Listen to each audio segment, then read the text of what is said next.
सन 1987 में राजेश मालवीय को जयपुर के पुराने शहर में अपनी पुश्तैनी हवेली विरासत में मिली। यह घर 200 साल से भी ज्यादा पुराना था, जिसे अंग्रेजों के जमाने में उसके परदादा ने बनवाया था। वहां अपनी पहली सुबह धूल भरे आंगन में खड़े होकर राजेश ने एक ऐसा फैसला किया जो सब कुछ बदल देने वाला था। वह पूर्वी हिस्से की मरम्मत करवाएगा और अटारी तक जाने वाली सीढ़ी को आधुनिक बनाएगा। राजेश को यह नहीं पता था कि कुछ सीढ़ियां लकड़ी से भी पुरानी यादें अपने भीतर समेटे होती हैं। 3 दिन बाद दीपक अपने सहायकों के साथ आया और अटारी की पुरानी सीढ़ी हटाने लगा। लकड़ी की सीढ़ियां आसानी से उखड़ गईं, मानो वे खुद ही हटना चाहती हो। हमें सब कुछ जल्दी हटा देना चाहिए, दीपक ने तनी हुई आवाज में कहा। ये पुराने घर अपना इतिहास पकड़े रखते हैं, यहाँ ज्यादा देर रुकना ठीक नहीं। राजेश ने हंसकर बात टाल दी, सोचा यह बस अंधविश्वास है। नई सीढ़ी लगाने में 5 दिन लगे। दीपक ने बड़ी बारीकी से काम किया, हर सीढ़ी को नाप नाप कर सावधानी से जमाया। सागौन की लकड़ी बेहद खूबसूरत थी, गहरी और गाढ़ी, और जब आखिरकार काम पूरा हुआ तो राजेश को सुकून मिला। नई सीढ़ियां शानदार और कारगर लग रही थीं, चारों तरफ की पुरानी जर्जरता से बिल्कुल अलग। वह खाली थी, बस टूटे फर्नीचर और उसके परिवार के अतीत के बिखरे अवशेषों से भरी। चढ़ते हुए उसने सीढ़ियां गिनी, 1 2 3, पूरी 13 तक। बिल्कुल सही। वह धीरे धीरे नीचे उतरा, यकीन के लिए फिर से गिनते हुए। 13 सीढ़ियां नीचे, ठीक जैसे चढ़ते वक्त 13 थीं। अगली सुबह कुछ गड़बड़ थी। राजेश नाश्ते के लिए नीचे आया और तुरंत सीढ़ी देखने गया। वह चढ़ा और ध्यान से गिनने लगा, 1 2 3 14। अब 14 सीढ़ियां थीं। उसका दिल तेज धड़कने लगा। वह नीचे उतरा और इस बार और धीरे से गिना, हर सीढ़ी पर अपना पूरा वजन डालकर ताकि गिनती सही हो। 14। उसने तुरंत ठेकेदार को फोन किया और दीपक का जवाब फौरन और चौंकाने वाला था। 14 सीढ़ियां? नामुमकिन। मैंने 100 बार गिना था, मैंने ठीक 13 बनाई थी। फोन पर दीपक की आवाज कांप रही थी। अब तुम्हें कितनी दिख रही हैं? जब राजेश ने बताया तो एक लंबी खामोशी छा गई। राजेश ने जो देखा था उसे समझाने की कोशिश की। शायद वह थका हुआ था, मरम्मत के काम के बाद उलझन में था। शायद उसने एक दिन पहले ध्यान से गिना ही नहीं था। पर जैसे जैसे उसकी सुबह बीती, यह बात उसे भीतर ही भीतर कचोटती रही। दोपहर के खाने से पहले वो 3 बार और सीढ़ी पर लौटा, हर बार जानबूझकर धीरे धीरे गिनते हुए। वह तीसरी सीढ़ी पर धम से बैठ गया और अपने हाथों को घूरते हुए तर्क से सोचने की कोशिश करने लगा। एक सीढ़ी अपने आप सीढ़ियां नहीं बढ़ा सकती, सामान यूं ही प्रकट नहीं होता। फिर भी यहाँ बेशक 15 सीढ़ियां थीं जहां बस 2 घंटे पहले 14 थीं। उस शाम राजेश ने दीपक को फिर फोन किया और जवाब मांगे। ठेकेदार बेमन से घर आकर खुद देखने को राजी हो गया।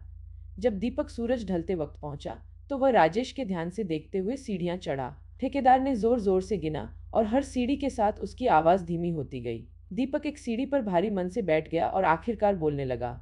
बरसों पहले, उसने कहा, उसे शहर के दूसरे छोर पर एक और पुराने घर में सीढ़ी बनाने का काम मिला था। मालकिन एक बूढ़ी औरत अपने घर में एक के बाद एक हिस्से जोड़ती जा रही थी। हमेशा यह महसूस करती कि कुछ कमी है, हमेशा और जगह की जरूरत। जब पुलिस ने जांच की तो उन्होंने पाया कि जो सीढ़ी उसने बनवाई थी वह 11 से बढ़कर 47 सीढ़ियां हो चुकी थी। घर उसे अपने अंदर कैद रखना चाहता था, दीपक ने कहा। सीढ़ियां उसे फंसाने के लिए बढ़ती गईं, और जब बरसों बाद मैंने वे सीढ़ियां हटाई तो मैंने सोचा कि श्राप खत्म हो गया। राजेश को लगा जैसे उसकी दुनिया डगमगा रही हो। तुम्हारा क्या मतलब है? घर उसे अंदर रखना चाहता था। सीढ़ियां जिंदा नहीं होती, वे लोगों को नहीं फंसा सकती। पर यह कहते हुए भी उसे महसूस हुआ कि यह खोखला और बेवकूफ़ी भरा लग रहा है। यहाँ यह सीढ़ी ही उस भूख का जरिया थी। वो और लंबी होती गई ताकि जो औरत उसे चढ़े वह थक जाए, उलझन में पड़ जाए, चढ़ने उतरने में बीते वक्त का हिसाब खो दे, और आखिरकार वह पूरी तरह हार मान लेती। वह सीढ़ी लकड़ी, कीलों और इरादे से बना एक जाल थी। सीढ़ी हटा दी गई थी, हाँ, पर श्राप उसी जगह बना रहा जहाँ वह थी। और अब उसने अनजाने में वह श्राप इस नए घर को, इस नई सीढ़ी को सौंप दिया था। हमें इन्हें जलाना होगा, दीपक ने कहा। हमें सागौन का हर टुकड़ा जला देना होगा। पर राजेश इस ख्याल से नहीं माना। अपनी नई सीढ़ी जला दे। सामान पर उसके अच्छे खासे पैसे लगे थे, और वह अब भी इस उम्मीद से चिपका हुआ था कि कोई तर्कसंगत वजह होगी। शायद लकड़ी घर की गर्मी और नमी में फैल रही हो, खिसक रही हो। शायद यह कोई नजर का धोखा हो। हर एक साफ दिखती, एकदम बनी हुई, मानो हमेशा से वहीं रही हो। उस रात उसने 3 बार और गिना, और हर बार गिनती बढ़ती गई। 17, 18, 19। आधी रात तक अटारी की ओर जाती 21 सीढ़ियां थीं। राजेश को रेंगती हुई दहशत के साथ एहसास हुआ कि सीढ़ी अब और तेजी से बढ़ रही थी। बढ़ने की रफ्तार तेज होती जा रही थी। राजेश ने पूरी रात सीढ़ी पर नजर रखी, बढ़ती सीढ़ियों की गिनती दर्ज करते हुए। सुबह के 4 बजते बजते उसने 43 गिन ली। लकड़ी अब भी बेदाग थी, अब भी एकदम बनी हुई, पर वह कुदरत के हर नियम को धता बताते हुए बढ़ रही थी। राजेश समझ गया कि अब उसे कुछ करना ही होगा। जब वह अपने सहायकों और औजारों के साथ पहुंचा तो वह बेहद हड़बड़ी में जुट गया। उन्होंने ऊपर से नीचे की ओर सीढ़ियां हटानी शुरू की, जल्दी जल्दी, लगभग बदहवासी में। पर कुछ गड़बड़ थी। वे जो भी सीढ़ी हटाते उसके नीचे एक और सीढ़ी निकल आती। मजदूर बेहद घबरा गए। हमें रुक जाना चाहिए, उनमें से एक ने कांपती आवाज में कहा। यह कुदरती नहीं है, हमें यह घर छोड़ देना चाहिए। पर दीपक रुका नहीं, अड़ा रहा, औजारों से लकड़ी की परतें उखाड़ता रहा। घंटों की मेहनत के बाद वे आखिरकार सीढ़ी के सबसे नीचे पहुंचे। वहां उन्होंने जो देखा उससे सबके सब सकते में आ गए। सबसे निचली सीढ़ी के नीचे पत्थर के फर्श में ही खुदा हुआ एक निशान था, एक घुमावदार चक्र जो नजर को भीतर की ओर और गहरे खींचता सा लगता, समतल सतह पर भी गहराई का भ्रम पैदा करता। वे सब जयपुर के पुराने घरों में रही थी, 200 साल से भी पहले तक की। कुछ नाम मुश्किल से पढ़े जा रहे थे, पत्थर वक्त के साथ घिस चुका था, पर सबसे ताज़ा नाम गहराई से, बेरहमी से खुदा था, अन्या शर्मा, 1985। उसके बगल वाली तारीख वही साल थी जब, दीपक के मुताबिक, उस औरत ने खुदकुशी की थी। घर इन्हें संभाल कर रखता है, सीढ़ी इन्हें याद रखती है। राजेश ने तुरंत उन नामों के बारे में खोजबीन शुरू कर दी। अगले हफ्ते भर वह नगरपालिका के अभिलेखागार और पुराने अखबारों के रिकॉर्ड खंगालता रहा। हर एक नाम किसी दर्ज मौत से मेल खाता था। एक खुदकुशी, एक हादसा, एक लापता होना, सब शहर के किसी न किसी पुराने घर से जुड़े। यह सिलसिला बेशक साफ था, मानो घर खुद जिंदा हो, भूखे हो, किसी ऐसे क्रम पर जिंदगियां बटोरते जिसे सिर्फ वे जानते हों। राजेश ने एक और बात भी जानी, जिस भी औरत का नाम उस पत्थर पर खुदा था वह अपने घर में अकेली रहती थी। न पति, न बच्चे, न ही मौत के वक्त कोई परिवार पास। बस एक तन्हा औरत और लगातार बढ़ती एक सीढ़ी। पहली बार सच्ची घबराहट ने उसे जकड़ लिया। उस रात उसने बैग पैक किया और घर छोड़ दिया, खुद से कहते हुए कि वह कोई जानकार, परामनोविज्ञानी, कोई भी ढूंढ निकालेगा जो मदद कर सके। पर जब राजेश अपनी हवेली के मुख्य फाटक तक पहुंचा तो उसने पाया कि वह खुल ही नहीं रहा। पुराना गड़ा हुआ लोहा जो कभी जंग खाया और ढीला था, अब ठोस था, टस से मस न होता, और रातों रात उगी हुई सी ताज़ा बेलों से ढका था, जो सलाखों में से होकर आपस में गुंथी थी। उसने खींचा, धकेला, पर फाटक मजबूती से जमा रहा। जायदाद से बाहर निकलने का हर रास्ता अचानक बंद हो गया लगा। राजेश दौड़कर घर में वापस आया, दिल जोर जोर से धड़कता हुआ। उसने खिड़कियां आजमाईं, सब अंदर से बंद, कुछ तो ऐसी पूरी तरह सील जैसे कहीं से प्रकट हुए लकड़ी के तख्तों से जड़ दी गई हो। हालांकि उसे तोड़ दिया गया था, हालांकि सारे टुकड़े निकालकर जलाने के लिए आंगन में ढेर कर दिए गए थे, फिर भी उसने उसे सुना। कदमों की आवाज, धीमी और एक लय में, चढ़ते और उतरते, चढ़ते और उतरते। अटारी से, उस खाली शून्यता से होकर जहां कभी सीढ़ी थी, वह असंभव आवाज आ रही थी। बदहवासी में राजेश ने पुलिस को फोन किया। 1 घंटे के भीतर पुलिस वाले आ पहुंचे और उसे बाहर निकालने में मदद करने लगे, पर उन्हें भी हर रास्ता बंद मिला। सीनियर कांस्टेबल शर्मा नाम का एक शक्की आदमी पहले तो बंद रास्तों को राजेश की घबराहट मानता रहा, शायद वह बस उन्हें खोलने में बहुत कमजोर रहा हो। और जब उन सब ने अटारी में कदमों की आवाज सुनी, चढ़ते और उतरते, तो पुलिस वाले साफ साफ बेचैन हो उठे। ऊपर कोई नहीं है, उनमें से एक ने कहा। हमने देख लिया, अटारी खाली है। राजेश ने उन्हें सीढ़ी के बारे में बताया, उसके अप्राकृतिक रूप से बढ़ने के बारे में, पत्थर पर खुदे नामों के बारे में। उस रात जब वे हवेली के मुख्य हॉल में बैठे थे, कदमों की आवाज अपनी अनंत लय में चलती रही, ऊपर नीचे, और धीरे धीरे अटारी की शून्यता में कुछ उभरने लगा।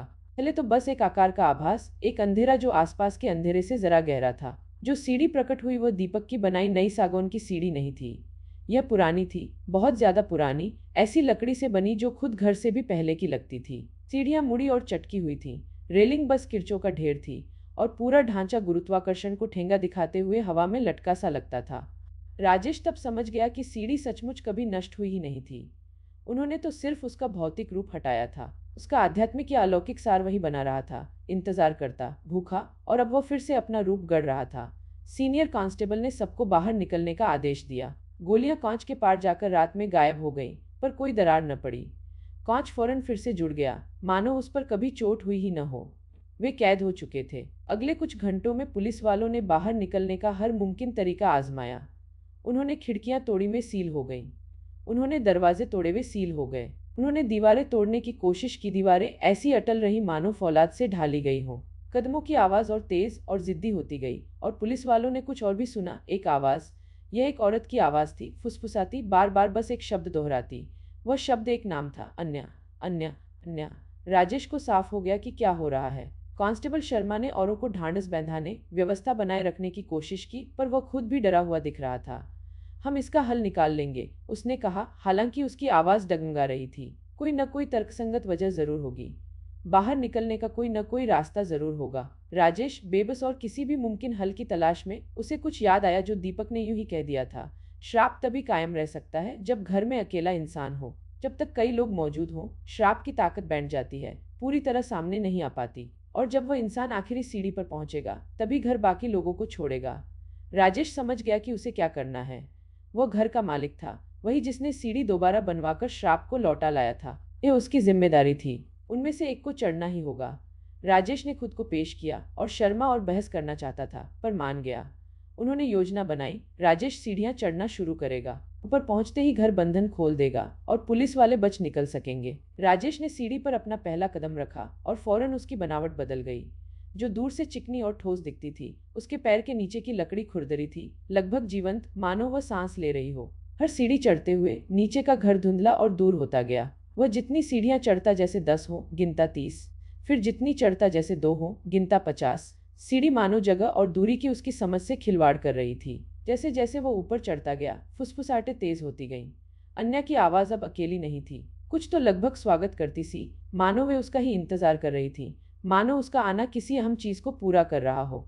घंटों चढ़ते रहने जैसा लगने के बाद, हालांकि जगह और वक्त के टेढ़ेपन की वजह से वह यकीन से कुछ नहीं कह सकता था, राजेश एक मोड़ पर पहुंचा। एक छोटा सा चबूतरा था, न पूरी तरह सीढ़ियों का हिस्सा, न उनसे अलग, एक दहलीज जैसी जगह में मौजूद। राजेश ने हाथ बढ़ाकर उसे छुआ और फौरन उसके मन में तस्वीरें उमड़ पड़ी। उसने उन सब औरतों की जिंदगियों के पल देखे जिनके नाम यहाँ खुदे थे। उसने उन्हें उनके घरों में देखा, तन्हा, अलग थलग, सीढ़ियां उनके चारों ओर बढ़ती, उन्हें फंसाती, उलझाती। यह मौत का श्राप नहीं था, बल्कि कैद का श्राप था। एक घर की भूख तन्हाओं के लिए, अलग थलग पड़े लोगों के लिए, उनके लिए जिन्हें दुनिया से बांधे रखने वाला कोई न हो। सीढ़ियां तभी तक बढ़ती जब तक भीतर का इंसान अकेला हो। उसके जाते ही श्राप अपना पेट भरता और फिर आगे बढ़ जाता, अपने अगले शिकार का इंतजार करता। कांपते हाथों से राजेश ने दरवाजा खोला। उसके पार कोई और कमरा नहीं था, बल्कि एक विशाल कक्ष था जो अटारी में या खुद हवेली में भी कभी समा ही नहीं सकता था। एक ऐसी जगह थी जो सामान्य वास्तविकता से बाहर मौजूद थी, श्राप के खुद रचे एक समानांतर आयाम जैसी। अन्या शर्मा सबसे आगे खड़ी थी, उसका पारदर्शी रूप औरों से ज्यादा स्पष्ट था।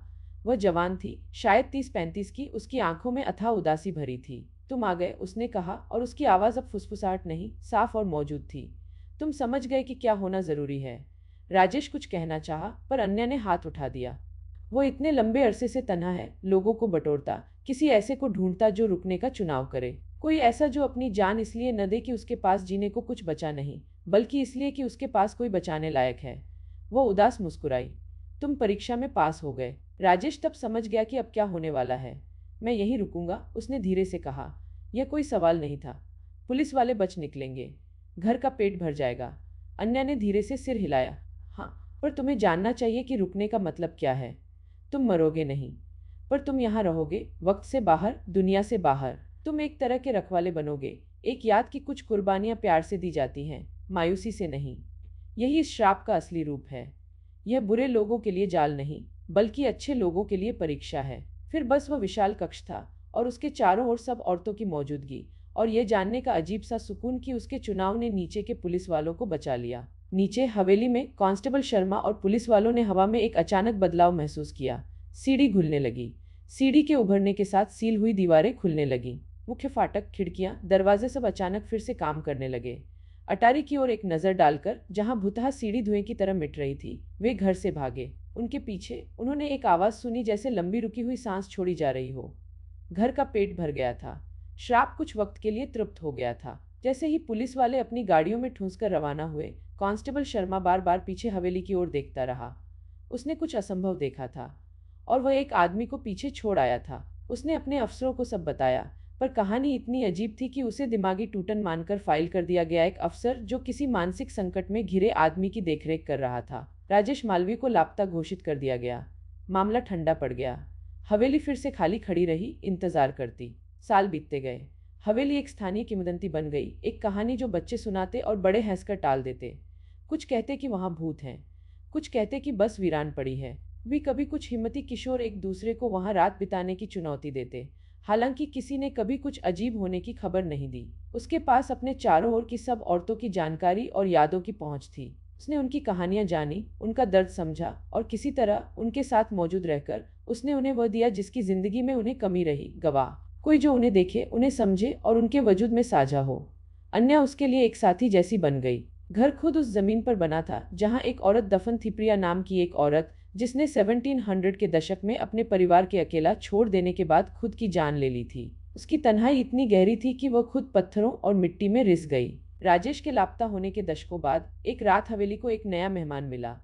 50 के पेटे की एक औरत, हाल ही में विधवा हुई, हाल ही में दिवालिया, ने एक जायदाद की नीलामी में यह घर खरीदा। वह अकेली थी, असुरक्षित, ठीक उसी तरह की जिस तरह के शिकार के लिए घर बना था।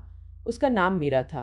तहखाने में लकड़ी का पुराना ढांचा, वहां कुछ सीढ़ियां थी जिन्हें देखना उसे याद नहीं था। वे नीचे अंधेरे में जा रही थीं। जब प्रॉपर्टी एजेंट ने उसे घर दिखाया था तब उसे ये याद नहीं थी, पर वह बहुत थकी हुई थी, बहुत टूटी हुई की और छानबीन करे। उसने मान लिया कि उसने बस इन पर ध्यान नहीं दिया होगा। वह बिस्तर से उठी और तहखाने की सीढ़ियों की ओर बढ़ी। मीरा धीरे धीरे नीचे उतरने लगी, उतरते हुए सीढ़ियां गिनती हुई। 1 2 3। वे उतरते उतरते बनती सी जा रही थी। हर कदम के साथ उसके पैरों के नीचे लकड़ी प्रकट होती जाती। वह जानती थी कि यह असंभव है, फिर भी वह बढ़ती रही, एक ऐसी सनक में खिंची जिसे वह समझ नहीं पा रही थी। पर फिर उसने गौर से देखा और पाया, औरों से कहीं ज्यादा गहराई से खुदा, ताज़ा ताज़ा कटे से, राजेश मालवीय। प्रवेश का वर्ष 1987। स्थिति कुर्बानी दी गई। दहलीज का रखवाला। इशारा साफ था, राजेश मरा नहीं था, वह कुछ और ही था। वह अब घर का हिस्सा था। तुम्हें तन्हाई के बारे में, चुनाव के बारे में, मुक्ति की कीमत के बारे में बहुत कुछ सीखना है। मीरा घुटनों के बल गिर पड़ी, उस पल समझते हुए कि उसकी जिंदगी, जैसी वह जानती थी, खत्म हो चुकी है। वेली ने उसे ढूंढ लिया था और वह तय नहीं कर पा रही थी कि उसे सजा दी जा रही है या बचाया जा रहा है। पर कुछ अनपेक्षित हुआ। जैसे ही मीरा अपनी नियति की प्रकृति समझी, उसने एक और आवाज़ सुनी, राजेश की आवाज़। अन्या की आवाज़ से अलग, यह कोमल थी, लगभग दयालु। मीरा, ध्यान से सुनो, अभी भी एक चुनाव बाकी है। तुम्हें सीढ़ियां चढ़ने की जरूरत नहीं। तुम अभी आज ही रात इस घर से जा सकती हो और तुम आज़ाद हो जाओगी। राजेश का भुतहा रूप दिखने लगा, अन्या के बगल में प्रकट होता। पहली बार मीरा ने देखा कि वह सचमुच क्या था, कोई शिकार नहीं, बल्कि कुछ कहीं ज्यादा पेचीदा। मैंने रुकने का चुनाव किया, राजेश ने कहा। इसलिए नहीं कि घर ने मुझे मजबूर किया, बल्कि इसलिए कि मैंने औरों को बचाने का फैसला किया। वह किसी और का इंतजार करेगा या वो रुका। तुम हमारे साथ रुक सकती हो। तुम सीढ़ियां चढ़कर इस कक्ष में हमसे जुड़ सकती हो और ऐसा करके तुम एक और रखवाली बन जाओगी। तुम अगले इंसान की रक्षा करने में हमारी मदद करोगी जो यहाँ आएगा। चुनाव तुम्हारा है मीरा, सचमुच तुम्हारा। मीरा सन्न खामोशी में बैठी रही, जो उसे बताया गया था उसे पचाती हुई। चली जाए और अपनी कायरता के अपराधबोध के साथ जिए। रुक जाए और अपनी जान दे दे पर औरों की मदद में मकसद पाले। एक नामुमकिन चुनाव था। शायद उसने सोचा, मरने के कुछ तरीके दूसरों से ज्यादा अर्थपूर्ण होते हैं। शायद कुछ कुर्बानियां जो खुशी से और मकसद के साथ दी जाएं, एक तरह का प्रायश्चित होती हैं। उसने राजेश की ओर देखा, उसके चेहरे के सुकून की ओर, और वह खड़ी हो गई। मैं सीढ़ियां चढ़ूंगी, उसने कहा, और इस बार यह कोई हार नहीं थी। साथ साथ वे सीढ़ी की ओर बढ़े जो अब तहखाने में पूरी तरह प्रकट हो चुकी थी, अंधेरे में ऊपर सर्पिल घूमती। इस बार मीरा के चढ़ने में कोई बेबसी नहीं थी, कोई उलझन या दहशत नहीं, बस स्वीकृति थी। कक्ष ने मीरा को वैसे ही अपनाया जैसे उसने बाकी सबको अपनाया था। उसने खुद को जगह और वक्त के भौतिक नियमों से मुक्त पाया। वह पूरे इतिहास को एक साथ देख सकती थी, वे सब औरतें जो कभी तन्हा घरों में फंसी थीं, सारी कुर्बानियां, चुनाव के सारे पल। श्राप सच्चा था, पर वैसी ही सच्ची थी वो मुक्ति जो वह उन्हें देता जो उसे अलग नज़र से देखने को तैयार हो। आने वाले दशकों में और लोग हवेली में आए, कुछ चले गए, मकसद से ज्यादा जिंदगी को चुनते हुए। कुछ रुक गए, कक्ष के पार लगातार बढ़ते रखवालों के झुंड में शामिल होते। और वक्त से बाहर उस कक्ष में राजेश मालवीय और मीरा शर्मा और बाकी सब एक अजीब, शाश्वत संगत में मौजूद थे।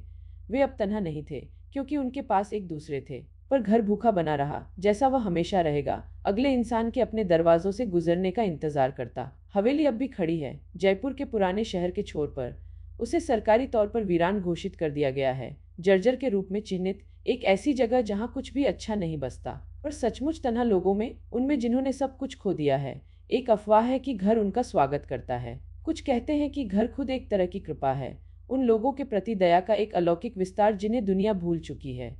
कुछ कहते हैं कि यह शुद्ध बुराई है, एक शिकारी शक्ति जो मायूसी पर पलती है। पर शायद दोनों ही बातें सच हो सकती हैं। और उस हवेली के अंधेरे में कहीं सबसे ऊपर के चबूतरे पर एक दरवाजा इंतजार में खड़ा है। नाम अब इतने सटे हुए खुदे हैं कि दरवाजा पूरी तरह अक्षरों से बना दिखता है, सदियों में फैले औरतों के नामों से। और उस कक्ष के भीतर, जगह से परे की जगह में, वे इंतजार करते हैं। राजेश और मीरा और बाकी सब, वे एक अनंत सीढ़ी के शिखर पर शाश्वत रूप से इंतजार करते हैं। पर इस कहानी में एक आखिरी मोड़ है जो हमें वहीं लौटा लाता है जहां से हमने शुरू किया था। यह वही कहानी जो आप सुन रहे हैं, किसी परमाणुविज्ञानी ने नहीं खोजी थी और न ही किसी धूल भरी डायरी में लिखी गई थी। इसे कई सालों में किए गए साक्षात्कारों से जोड़कर बनाया गया था। अतुल राजेश मालवीय के मामले पर शोध कर रहा था जब उसके साथ कुछ हुआ। वह एक रात देर तक अपने अपार्टमेंट में अकेला अपने शोध पर काम कर रहा था जब उसने एक आवाज़ सुनी। यह कदमों की आवाज़ थी, चढ़ते और उतरते।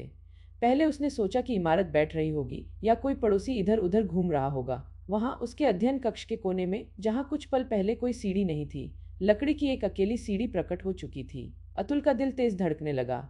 वो ठीक ठीक जानता था कि इसका क्या मतलब है। उसने बहुत ज्यादा पढ़ लिया था, बहुत गहराई तक शोध कर लिया था और घर को उसकी खबर हो गई थी। या शायद उसने बढ़ती दहशत के साथ सोचा, घर को हमेशा से उसकी खबर थी। वो अलग थलग पड़ चुका था, अपने परिवार से, अपने दोस्तों से, आम इंसानी रिश्तों से कटा हुआ। वह अपने दिन रात हवेली की कहानी के पीछे भागते बिताता, एक ऐसे जुनून से प्रेरित जिसे वो अब समझा नहीं पाता था। वो तन्हा था, उसे एहसास हुआ, गहराई से, पूरी तरह तन्हा। और घर ने इसे भांप लिया था। अतुल समझ गया कि राजेश या मीरा के उलट वह घर तक संयोग से नहीं पहुंचा था। उसने जानबूझकर इसे ढूंढा था। उसने इसे अपनी चेतना में न्योता था और अब यह बदले में उसे अपने साथ जुड़ने का न्योता दे रहा था। उसके पास एक चुनाव था, अपने शोध से दूर हट जाए, दुनिया से फिर जुड़े, खुद को बचाए या चढ़े। अतुल ने कुछ अनपेक्षित किया। वह भागा नहीं, उसने मदद के लिए पुकारने की कोशिश नहीं की, बल्कि वह अपनी मेज पर बैठ गया, कलम उठाई और लिखने लगा। उसने उस पल के बारे में लिखा जब सीढ़ी प्रकट हुई। उसने हवेली की कहानी के अपने जुनून के बारे में लिखा। उसने अपनी तन्हाई के बारे में लिखा। वे बस बनती रही, कोने को भरती हुई, इंतजार करती। जब उसने लिखना खत्म किया, अतुल ने अपना फैसला कर लिया। पर इससे पहले कि वह उस पर अमल कर पाता, उसका फोन बज उठा। यह उसकी बहन थी। महीनों से उसने अपने भाई से बात नहीं की थी। उसके फोन और मुलाकातों को ठुकराने से बहुत आहत। अतुल को भीतर कुछ टूटता सा महसूस हुआ, कुछ जो बहुत अरसे से बंद पड़ा था। वह रोने लगा। मैं बहुत अकेला हूँ, वह फुसफुसाया। मुझे लगता है मैं हमेशा अकेला रहता हूँ। उसकी बहन फौरन उसके अपार्टमेंट की ओर चल पड़ी और जब वो पहुंची तो सीढ़ी गायब थी। वो घुली या मिटी नहीं थी, वो बस अस्तित्व में रहना ही बंद हो गई थी, मानो कभी रही ही न हो। इसका कोई सबूत नहीं था कि वह कभी वहां थी, सिवाय अतुल की मेज पर पड़े उसके लिखे ब्यौरे के। उसने बहन को दिखाया कि उसने क्या लिखा था और उसने कांपते हाथों से उसे पढ़ा, आखिरकार अपने भाई की मायूसी की गहराइयों को और उस अजीब मुक्ति को समझते हुए जो उसे पेश की गई थी और जिसे उसने ठुकरा दिया था। उस रात अतुल अपने परिवार से फिर जुड़ा। उसने उन दोस्तों को ढूंढा जिन्हें वह छोड़ चुका था, और सीढ़ी फिर कभी प्रकट नहीं हुई। हवेली ने उसे छोड़ दिया था, शायद उसके इस चुनाव से संतुष्ट कि वह उसके कक्ष में फंसा एक और भूत बनने को राजी नहीं हुआ। हवेली की तस्वीरें, लापता होने की अखबारी कतरने, उन लोगों के साक्षात्कार जो गायब हुओं को जानते थे, और इससे भी अहम, उसका लिखा वह ब्यौरा कि उसने श्राप की प्रकृति के बारे में क्या खोजा और वह सचमुच किसका प्रतीक था। अब हम उस वजह तक आते हैं जिसके लिए आपने यह कहानी सुनी। यह ब्यौरा, जो अतुल के शोध और तहकीकात से कदम पीछे खींचने से पहले किए गए उसके साक्षात्कारों से जोड़ा गया, संभाल कर रखा गया है, इसे साझा किया गया है। और साझा किए जाने में कहानी खुद एक तरह की चेतावनी और एक तरह का न्योता बन गई है। और इस वक्त कुछ लोग यह कहानी सुन रहे हैं, लोग जो तन्हा हैं, लोग जो दुनिया से कटे हुए महसूस करते हैं, लोग जिन्हें इस कहानी में एक अजीब सी पहचान मिलती है। वे खुद को राजेश में, मीरा में, अतुल में देखते हैं। वे उस चुनाव को देखते हैं जो पेश किया जा रहा है, और कुछ शायद और छानबीन करने की चाह महसूस करेंगे। वह तन्हाओं के द्वारा खोजा जाना चाहता है, क्योंकि घर सचमुच बुरा नहीं है, वह तो बस इंसानी फितरत की एक गहरी सच्चाई का अक्स है। हम सब अकेले रह जाने से बेतहाशा डरते हैं, और हम जुड़ाव पाने के लिए असाधारण हद तक चले जाएंगे, चाहे वह जुड़ाव जीवन और मृत्यु की सरहदों के पार ही क्यों न हो। पर इस खुलासे की एक और परत है। अतुल ने अपनी तहकीकात से कदम पीछे खींचते हुए अपना शोध नष्ट नहीं किया। वह कर ही नहीं सका। कोई सनक, कोई समझ जिसे वह ठीक से बयान नहीं कर पाता था, उससे कहती कि इस शोध का मौजूद रहना जरूरी है, कहानी कही जानी जरूरी है। उस फिल्मकार ने अतुल के काम को लिया और उसे ठीक उसी कहानी में ढाला जो आपने अभी सुनी। और इसे ढालने में, इसे साझा करने में वे खुद कहानी का हिस्सा बन गए। वो आपके मन में मौजूद है अब, जबकि आपने इसे सुन लिया है। और अगर आप तन्हा हैं, अगर आप अलग थलग हैं, अगर आप अंधकार और उस अनंत सीढ़ी की ओर वह अजीब सा खिंचाव महसूस करते हैं, तो आपको कुछ जान लेना चाहिए। चुनाव हमेशा आपका है। सीढ़ी कई रूपों में प्रकट हो सकती है। वह एक भौतिक ढांचा हो सकती है, जैसी राजेश के लिए थी। वह आपके अपार्टमेंट में एक मौजूदगी हो सकती है, जैसी अतुल के लिए थी। आपके पास दुनिया में जुड़ाव तलाशने की ताकत है, चाहे वह कितना ही दुखदाई हो, चाहे उसमें कितनी ही मेहनत लगे। और यही इस कहानी का असली संदेश है। यह नहीं कि हवेली सचमुच है और आपका इंतजार कर रही है, उस अलगाव को तोड़ना जो धीरे धीरे आपको मार रहा है। क्योंकि आखिरकार यही तो राजेश और मीरा और अतुल ने जाना, असली श्राप तन्हाई है और इसका इकलौता इलाज जुड़ाव है। जैसे जैसे यह कहानी खत्म होती है, हम एक आखिरी बार हवेली की ओर लौटते हैं। वह जयपुर के पुराने शहर में खड़ी है, न जर्जर घोषित न ढहाई गई, बस इंतजार करती। फाटक खुला रहता है, हालांकि कम ही लोग उससे गुजरने की हिम्मत करते हैं। अतुल की संकट और मुक्ति की उस रात के बाद से सीढ़ियां फिर प्रकट नहीं हुई। वे कैदी नहीं हैं, हालांकि उन्होंने जीवित दुनिया में अपनी जगह कुर्बान कर दी है। वे अलगाव और जुड़ाव के बीच, अंधकार की ओर खिंचाव और प्रकाश की ओर चुनाव के बीच एक दहलीज के रखवाले हैं। और कभी कभी बहुत विरले उस कक्ष की कोई औरत कुछ भांप लेती है। वे एक फोन करवा देते हैं, या एक संदेश छुड़वा देते हैं, या ऐसा कोई आवेग भेज देते हैं जो किसी को किसी तरह इंसान की ओर हाथ बढ़ाने को मजबूर कर दे। वे अलौकिक की सरहदों को जरा सा धकेल देते हैं, जीवित दुनिया को याद दिलाते हुए कि जुड़ाव मायने रखता है, कि अलग थलग पड़े किसी की ओर हाथ बढ़ाना पवित्र काम है। हवेली और उसकी अनंत सीढ़ी की कहानी डरावनी कहानी नहीं है, हालांकि दहशत मौजूद थी। यह त्रासदी की कहानी नहीं है, हालांकि त्रासदी इसमें अंतर्निहित थी। सीढ़ी इसलिए बढ़ती है क्योंकि हमारी दुनिया में अलगाव बढ़ता जा रहा है, और रखवाले इसलिए इंतजार करते हैं क्योंकि वे कुछ ऐसा समझते हैं जिसे जीवित अक्सर भूल जाते हैं। तन्हाई कमजोरी नहीं है, यह कोई निजी नाकामी नहीं है। तो अगर आपने यह कहानी सुनी और अपने सीने में कुछ हिलता महसूस किया, इन विषयों की कोई पहचान या कोई डर कि कहीं आप खुद भी एक दिन किसी अनंत सीढ़ी के नीचे न खड़े हों, तो यह जान लें, अब भी वक्त है, हमेशा वक्त है। चुनाव आपका है। हाथ बढ़ाइए, किसी को फोन कीजिए, खामोशी तोड़िए, क्योंकि वही इकलौती सीढ़ी है जो सचमुच मायने रखती है, वह जिसे आप औरों के साथ चढ़ते हैं, अंधकार के बजाय प्रकाश की ओर। अनंत सीढ़ी से अपनी मुठभेड़ के बाद के सालों में अतुल वर्मा एक अलग तरह का खोजी बन गया। उसने भूतों के पीछे भागना छोड़ दिया और जीवितों की पैरवी करने लगा। उसने खुदकुशी रोकने और सामुदायिक जुड़ाव की अहमियत पर लेख लिखे। उसने कभी अपने अनुभव का पूरा ब्यौरा नहीं लिखा, कभी अपनी तहकीकात प्रकाशित नहीं की, बल्कि उसने उसे सहेज कर रखा, यह जानते हुए कि किसी दिन जब वह जीवित नहीं रहेगा, कोई और उसे ढूंढेगा और साझा करेगा। वह कोई और निकला, वह फिल्मकार जिसके काम ने यही कहानी रची जो आपने सुनी। जुड़ाव की यह कड़ी जो राजेश से मीरा तक, मीरा से अतुल तक, अतुल से फिल्मकार तक और अब आप तक फैली है, इस बात का सबूत है कि दहशत और अलौकिक आतंक से जन्मी कोई कहानी भी किसी मुक्तिदायी चीज में बदली जा सकती है। जैसे जैसे हम इस कथा के आखिरी पलों की ओर बढ़ते हैं, एक आखिरी सच्चाई का खुलासा होना जरूरी है। हवेली अपनी सारी अलौकिक विशिष्टता के बावजूद सच भी हो सकती है और नहीं भी। आप खुद को जयपुर जाने, पुराने शहर को छानने, इस कहानी में बताई इमारत को ढूंढने के लिए ललचाता पा सकते हैं, और शायद आप उसे पालें, या शायद न पाएं। पर हवेली असली हो या रूपक, सीढ़ी ठोस हो या प्रतीकात्मक, कहानी के मूल में बसी सच्चाई अटल रहती है। तन्हाई सच्ची है, उसकी जकड़ सच्ची है, उसका खतरा सच्चा है, और जो मुक्ति इंसानी जुड़ाव से, नजाकत से, हाथ बढ़ाने और बढ़ाए गए हाथ को थामने की हिम्मत से आती है, वह उतनी ही सच्ची और उतनी ही ताकतवर है। कहानी काम करती है, चाहे वह शाब्दिक अर्थ में सच हो या सिर्फ भावनात्मक और मनोवैज्ञानिक अर्थ में, और शायद यही सबसे गहरा जादू है। इस कहानी ने आपको एक बढ़ती सीढ़ी की ठोस दहशत से लेकर अस्तित्वगत अलगाव की और सूक्ष्म दहशत तक का सफर कराया है, और कहानी खुद कथा के माध्यम से आप तक पहुंचकर जुड़ाव का एक कर्म बन जाती है। किसी ने इसे रचा, इन छवियों और शब्दों को गढ़ा, और उन्हें इस उम्मीद में दुनिया में भेजा कि वे किसी तरह इंसान तक पहुंचेंगे और उसे याद दिलाएंगे कि वह सचमुच अकेला नहीं है। अलौकिक दखल नहीं, बल्कि सीधी सादी इंसानी परवाह, जो कला के जरिए, कहानी के जरिए, हाथ बढ़ाने और बढ़ाए गए हाथ को थामने के फैसले के जरिए जाहिर होती है। अगर आप कहानी के इस मुकाम तक पहुंचे हैं, तो आपने एक सफर पूरा किया है, अपने किरदारों के साथ साथ अनंत सीढ़ी चढ़ी है, उनका डर और उलझन महसूस की है, उनके चुनावों के गवाह बने हैं, और अलगाव और मुक्ति की प्रकृति के बारे में कुछ समझा है। आप इंसानी जुड़ाव की एक कड़ी का हिस्सा हैं जो पीछे की ओर उन फिल्मकारों और एनिमेटरों तक फैली है जिन्होंने इसे रचा, अतुल वर्मा तक जिसने इस पर शोध किया, उन असली या काल्पनिक लोगों तक जिन्होंने बताई गई घटनाएं जी। इस कहानी के अपने अनुभव में आप अकेले नहीं हैं, वह जुड़ाव है। यह कहानी आप तक किसी वजह से पहुंची है, और आपके पास एक चुनाव है, ठीक जैसे कहानी के हर किरदार के पास था। आप अलगाव को जारी रहने दे सकते हैं, या आप हाथ बढ़ाने, जुड़ाव गढ़ने, अपनी निजी सीढ़ी से दूर हटकर इंसानी संपर्क के प्रकाश की ओर बढ़ने का काम शुरू कर सकते हैं। इस कहानी का आखिरी मोड़ यह है कि यह खत्म नहीं हुई है। जो कथा आपने अभी अनुभव की, वह तभी पूरी होती है जब आप उसे पूरा करने का चुनाव करें। पर अगर आप कुछ करते हैं, अगर आप आज ही किसी की ओर हाथ बढ़ाते हैं, अगर आप किसी छोटे से तरीके से भी खामोशी तोड़ते हैं, तो आप अंत को फिर से लिख देते हैं। आप श्राप के शिकार नहीं, बल्कि दहलीज के रखवाले बन जाते हैं, अलगाव में डूबती दुनिया में जुड़ाव की एक ताकत। हवेली हमेशा कहीं न कहीं मौजूद रहेगी।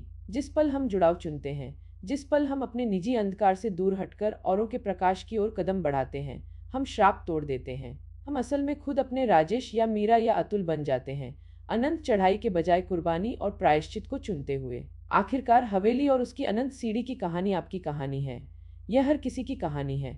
ये इस बात की कहानी है कि हम अपनी तन्हाई का सामना कैसे करते हैं, अलगाव पर कैसे प्रतिक्रिया देते हैं, अंधकार बहुत गहरा होने पर क्या चुनाव करते हैं। और कभी कभी एक अलौकिक डरावनी कहानी इंसानी हालत के बारे में ऐसी सच्चाइयां जाहिर कर सकती है जिन्हें यथार्थवादी कथा छू तक नहीं सकती। वह हमें हमारे चुनावों का भार दिखा सकती है, हमारे अलगाव का बोझ, खामोश और कटे रहने की भयानक कीमत। हवेली इसी सच्चाई के एक स्मारक के रूप में खड़ी है।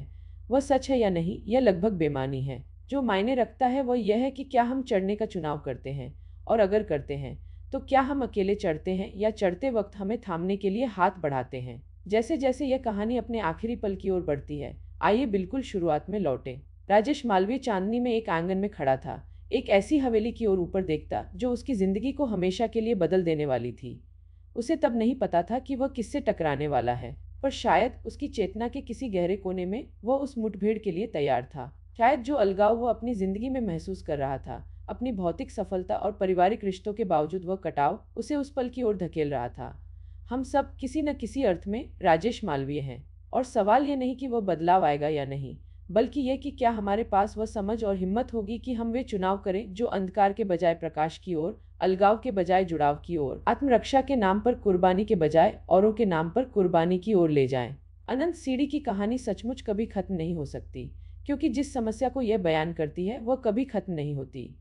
हमारी दुनिया में तन्हाई बढ़ती जा रही है हर दिन, और लोग अलगाव में चढ़ते जाते हैं, अपनी निजी सीढ़ियां बनाते, उन्हें और ऊंचा बढ़ाते जब तक कि वे अंधकार में लुप्त न हो जाएं। कुछ लोग हैं जो जुड़ाव चुनते हैं, जो दीवारों के बजाय पुल बनाते हैं, जो अपने अलगाव से नीचे उतरकर अंधकार में फंसे औरों की ओर हाथ बढ़ाते हैं। अतुल वर्मा का काम अलौकिक से अपनी मुठभेड़ के बाद भी जारी इसी हलचल को दर्शाता है। हर थेरेपिस्ट, हर काउंसलर, हर दोस्त जो किसी अलग थलग पड़े इंसान की खबर लेता है, हर सामुदायिक कार्यकर्ता, हर स्वयंसेवक, वे सब उसी काम में जुटे हैं जो राजेश और मीरा ने तब शुरू किया था जब उन्होंने सुरक्षा के बजाय कुर्बानी चुनी। जिस फिल्मकार ने अतुल वर्मा के शोध को इस कथा में ढाला, उसने एक खास मकसद के साथ ऐसा किया। वह एक ऐसी कहानी रचना चाहता था जो लोगों के वजूद की गहराइयों में गूंजे, जो तन्हाओं तक पहुंचकर कहे, तुम अकेले नहीं हो जो ऐसा महसूस करते हो। आप ये कहानी सुनकर बेअसर लौट सकते हैं, उसे अपनी चेतना की पृष्ठभूमि में धुंधला होने दे सकते हैं, या आप उसे अपने भीतर कुछ जगाने दे सकते हैं। जुड़ाव की ओर एक हलचल, अपनी खुद की खामोशी का टूटना। कहानी में अपने आप आपको बचाने की ताकत नहीं है, वह ताकत सिर्फ आपके पास है। पर कहानी एक आईना हो सकती है जो आपको दूर से दिखाए कि अलगाव कैसा दिखता है, जो आपको दिखाए कि कुर्बानी और प्रायश्चित कैसे दिखते हैं, जो आपको दिखाए कि आप अपने संघर्ष में अकेले नहीं हैं। ले ही इस पल आप खुद को पूरी तरह अकेला महसूस करें। अब इस कथा को समेटने का वक्त है। हालांकि सच कहें तो इसका कोई अंत नहीं, बस एक ठहराव, संक्रमण का एक पल, कहानी और उस असली दुनिया के बीच एक दहलीज जहां आप आखिरी शब्द कहे जाने पर लौटेंगे। वेली बनी रहती है। राजेश और मीरा और बाकी सब अपने शाश्वत कक्ष में बने रहते हैं, इंतजार करते। पर इसके खिलाफ की ताकत भी बनी रहती है, हाथ बढ़ाते, जुड़ते, तन्हाई को आखिरी शब्द न कहने देने से इनकार करते लोगों के छोटे छोटे वीरतापूर्ण कर्म। इन दो ताकतों के बीच का चुनाव अनंत सीढ़ी चढ़ने और उससे दूर हटने के बीच का चुनाव है। यह अलगाव में उतरने और जुड़ाव की ओर चढ़ने के बीच का चुनाव है। हर पल जब आपके पास हाथ बढ़ाने या पीछे खींचने, जुड़ने या अलग होने, अपना हाथ देने या वापस खींच लेने का मौका हो। अनंत सीढ़ी एक एक कदम करके, खामोश रहने, अलग रहने, अकेले रहने के हजार छोटे छोटे चुनावों से बनती है।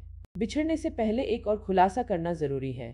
यह कहानी सुनाने वाला वह सूत्रधार जिसकी आवाज ने आपको इन 25 मिनटों के किस्से और विवेचन से गुजारा, कहानी से अलग नहीं है। एक अर्थ में सूत्रधार रखवालों का ही ताजा रूप है। मैं जानता हूं कि तुम शायद तन्हा हो, मैं जानता हूं कि तुम शायद अपनी अनंत सीढ़ी के नीचे खड़े हो, और मैं यहाँ तुम्हें यह बताने आया हूँ कि बाहर निकलने का एक रास्ता है, तथा खुद हाथ बढ़ाने का एक कर्म है, और आपका सुनना या देखना बदले में हाथ बढ़ाने का कर्म है। यही किस्सागोई का असली जादू है। फंतासी अलौकिक परिदृश्य रचना नहीं, बल्कि एक इंसानी चेतना और दूसरे के बीच एक पुल रचना। एक ऐसा पुल जो हमें वक्त और जगह और उन सरहदों के पार छूने देता है जो आमतौर पर हमें अलग रखती हैं। जैसे जैसे हम बिल्कुल आखिरी पलों के करीब पहुंचते हैं, आइए कुछ ऐसा माने जो इस पूरी कथा में निहित रहा है। यह कहानी इसलिए मौजूद है क्योंकि आप हैं। आप अकेले नहीं, हालांकि एक अर्थ में हाँ, खास तौर पर आप, बल्कि तन्हा लोगों की वह आम श्रेणी जिसके लिए यह कहानी रची गई। यही तथ्य कि यह कहानी रची जा सकी, कि उसे अपने श्रोता मिल सके, कि उसे साझा और चर्चा और बहस की जा सकी, यह साबित करता है कि आप जैसे बहुत हैं।